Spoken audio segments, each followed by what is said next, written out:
Selon les prévisions des perspectives économiques et régionales publiées en avril dernier par le Fonds monétaire international, le Gabon devrait enregistrer en 2022 une croissance réelle de son PIB de 2,7% contre 1,2% en 2021.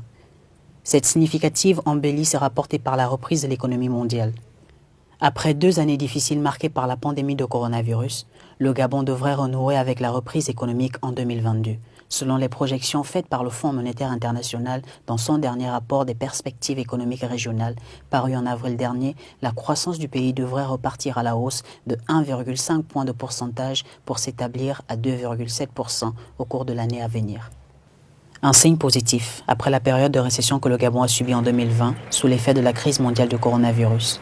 Ces perspectives sont cependant à adosser à l'augmentation des exportations et des cours des produits de base, ainsi qu'à la reprise des consommations de ménages et de l'investissement privé.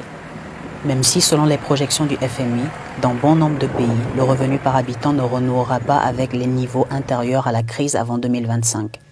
Dans le même temps, l'inflation de 1,3% en 2020 sera sensiblement maîtrisée à 2% en 2021 et 2022.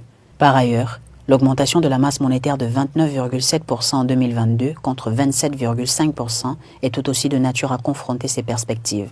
En effet, le chantier de la réforme économique axé sur le plan d'accélération de la transformation et lancé par les autorités gabonaises jouera un rôle essentiel dans la consolidation de ces prévisions de croissance. Le FMI fait ses projections au moment où la crise du coronavirus bat toujours son plein malgré les plans nationaux de riposte. Le FMI fait ses projections au moment où la crise du coronavirus bat toujours son plein malgré les plans nationaux de riposte. L'un des grands challenges du Gabon sera de matérialiser la réalisation de ses prévisions économiques et de lutter contre le coronavirus qui tend à perturber les activités économiques.